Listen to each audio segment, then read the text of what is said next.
Welcome back to Dream Drop Distance, and what better way to start off Riku's visit to the country of the Musketeers than a visit to our old pal Brawler Mari. Did we say better? We meant worse. This is worse. Yeah, for like the first minute or so, he's just basically going to be reprising old tricks, so let's do the only natural conclusion and discuss more Disney straight-to-DVD sequels. Helldragon? Well, the ones I particularly know of the most are the sequels to Aladdin, Return of Jafar, and The King of Thieves, the latter of which we actually did a commentary on for our Proto-Disney-thon of sorts. It's still bopping out there in the interbuds. Go look for it. It's still available. But, even though apparently Return of Jafar wasn't that good, it did kickstart the Aladdin cartoon series, which I really liked, and later on had a crossover with Hercules, the cartoon series. So there was some good stuff to come from that. That was a really cool episode. Now, I joked about it last time, but I actually don't mind The Lion King 2. And even the third one isn't bad. It's just, that one didn't need to be a musical, I don't think. Now, the thing you want to remember about Brawler Mari here, just as an aside, is when you hit his fuck me lights enough, he'll flip over and go into a different fuck me light mode with new attacks. Oh, you turned him over. He's evil. Yeah, it's a completely different character, boss, I mean. Make sure you hide behind this rock or, well, you can probably guess what will happen. I didn't figure that out until, like, I got blasted by 3 times, and then finally a hint comes on screen. Look, dumbass, here's how to do it. Now, don't worry if you can't get more of one of these lights per run. That's basically all the computer will allow you to destroy.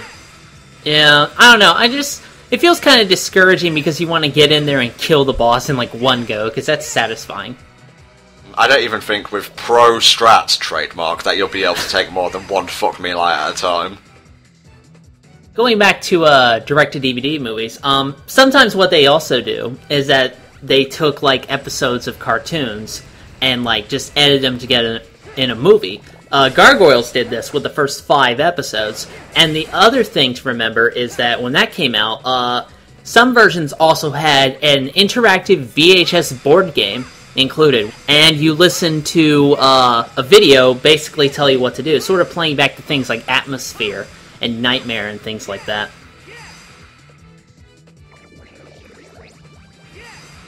I believe it was narrated mostly by Xehanort in that board game. I don't know, I'm sure the footage is bopping around on YouTube. I'd have to go find it, but otherwise I really don't know a lot about that game.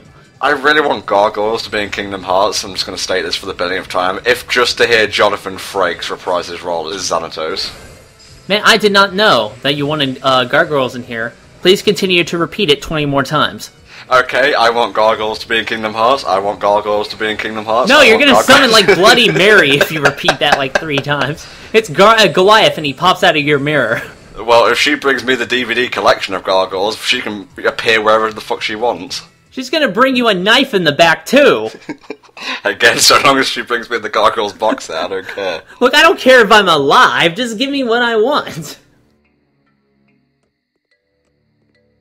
Isn't that Pete? He looks a lot more hobbly than usual. I bet the first thought that rolled through Riku's head when he saw Pete is like, oh shit, not this again.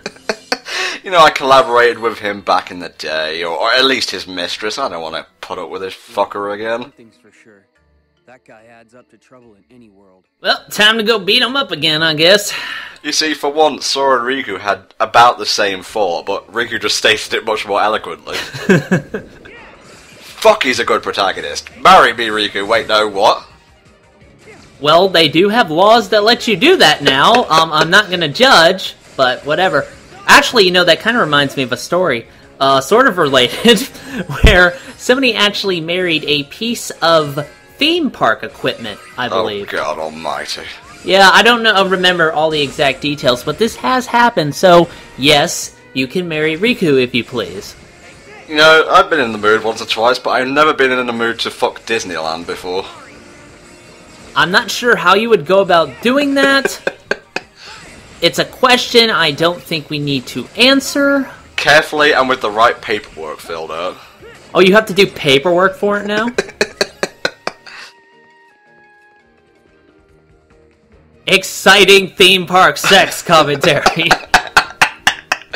Okay, some actual relevant commentary. Let's see, where is the Wikipedia page for this? Thank you, Kingdom Hearts Wiki. The field theme for this world is called One for All, and the battle theme is called All for One, confusingly enough. And it's a really good theme, I think. Yeah, I think it's pretty decent, you know. I've definitely heard worse battle themes. This one's pretty jaunty enough. The field theme is pretty great too. Good music all around in this world. I don't care if you guys want culture. I share the same twisted views as Sora, and I think you should not be allowed to enter. You see, Gravity Strike is like Zero Gravity, except you get a little bit of action with it. I think I used that like once or twice, and then I quickly got rid of it. Was it too cultured for your Helldragon? Did you throw it down in disgust and pick up a hot dog instead? I'm not sure what hot dog has to do with culture, but man, I am hungry.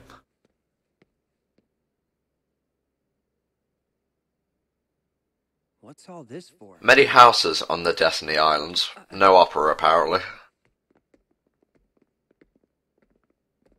Is that supposed to be Mickey and the other? Oh, default face! Yeesh. Those three are together. Stop it, please! Now this is all the setup for that, crate trap that we saw on Sora's side of the story. I don't see why we had to go through all this effort to make signs that are actually shaped like the people you're trying to kill, but whatever. You're trying to get it size appropriate so you're not wasting boxes. I guess. I didn't realize you had to measure that kind of shit. Is this like calculus or whatever? We're just gonna leave this here so they run in and trip over the boards and realise something's up. Yes! The second phase of my dastardly crate strategy! Except, of course, when you get back to the gameplay, crate bits are mysteriously gone. Ooh. It's magic. Damn those janitors and their cleanliness reality shifts. That's like some magic teleporting lightning speed janitors to clean that up before you have to fight again. Now, these aura lines here are particularly vicious. As Sora, you would actually first meet them right here, but Riku, they're there right off the bat. What they can do, their special trick, is to literally project copies of themselves to attack you from a long range. Oh, it's like a displacer beast from Dungeons & Dragons. Sure, let's go with that. Do I need to explain that? Come on. Please do. You guys need more knowledge about the specific things I know. But a displacer beast, is horrible looking, and you should never face one, but it can also project illusions of itself to make sure you miss attacking it. I believe it's up to a yard or two away from its actual physical body. Yeah, well, these illusions can cause damage to you, so you want to be very careful. Well, that kind of defeats the point of an illusion. You might as well just make it cloning abilities all around. But Helldragon, haven't you heard of the power of illusion? I'm sorry. I thought I heard something stupid. What did you just say? Never mind. Behind the curtain at Assholes of the Opera. You're not getting that commission, Helldragon. Stop plugging it. But I've got to keep trying. Oh no, is that a mimic? Better kill it! No, you idiot, I'm in here! What's that? Wow, these mimics are sounding more feminine with each passing game. When game mechanics pass into cutscenes, it's a wonderful thing. I found a woman. That's not my usual loot. How much will you sell for at the store? Where are you going? I have to help the Musketeers. I'm sorry, but, how? Tell me what I can do. I have a cannon! Where? I think that's the next logical question. Where is this cannon? In my crown, of course. Didn't, like, King K. Rool have something like that, where he just threw his crown? Yeah, he threw his crown.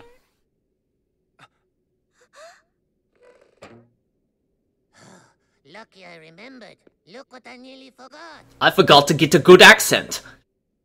Why am I French when my brothers are English? I don't get it. Messing around. The boss is losing his patience. Pip pip cheerio. I, too, am ethnic. There it is. That's the gadget we need to retrieve. Chim chimney charoo, let's get the fuck out of here. Release me. Why is there no Mary Poppins world or summon, by the way? How the fuck would you do that? Like, honestly, how would you do that? She would give the enemies a taste of their own medicine. I guess. I always wanted that medicine, the stuff that would come out in the flavour you wanted. Ooh, that would be nice, actually. I'm just gonna see Why does his jaw... Why? after you name me King Daddy. Pete, I know you're new to this whole supervillain thing. Take it from a supervillain to be in the future. That doesn't work that way. Royalty-wise, you may want to reconsider your plan. At least Ratigan did it with a bit more flair and pizzazz. There you go. Take advice from him. He knows what he's doing. A double? Mickey and the Musketeers will stop you. Oh, never you fear, Prince. You know, I kind of liked Pete better in this clothing as opposed to his actual villain clothing, which is kind of bland. Aye, okay, boss. Test run's done. We'll flatten them like crazy. You get it? Because I am French. And I'm British! We eat tea and crumpets. God save the Queen.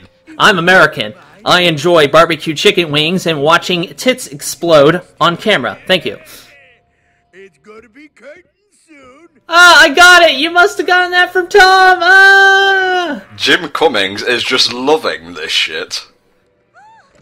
Get in the bag! These again? Yep. You know, it worked so well in the City of Bells, why not just reuse it? Did I not deal with you last time? Shut up. Now, like before, if you're standing in the fog, you can get your drop meter drained, so you want to use flow motion to bop over there and break these fog things.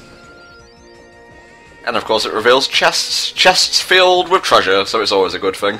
Yeah, like High Potion, which I've never really used, because honestly I stuck with the cure commands. I don't think I've used any curing items, per se. I used elixirs, but only in certain circumstances. Even then, I haven't touched them. I believe around here, you get Shadow Breaker, which is a very solid physical attack command. In the next room, actually. Well, now the tension is just going to be building. When is he going to enter that room and get the glorious command? Blizzaga, get out. Yeah, I didn't really use the Argers that much. No Fireager, no Thundaga, no Blizzaga. Well, I've been using Thundara, and I haven't gotten Thundaga yet, but those are useful for enemies. And for particular boss fights, I like to load up on the Faraga and the Blizzaga so I could play hit and run. And a certain other kind of Arger, which isn't appropriate for this content audience. Auga! Yes, you could certainly say that's one of the results of that particular Arger. Ah, the tension has been resolved. Delicious Shadow Breaker. Now let's just place this in the command deck. I better put this on screen just in case you kids forgot where it goes. Oh my god, I put Shadow Breaker on my shoe. Ah, idiot. I put it on my back. How am I supposed to hit people back here? Yogi Ran, have you seen it? It's on your back, boss. Well, that'll about do it for this part of Dream Drop Distance. We'll see you all next time. Bye-bye.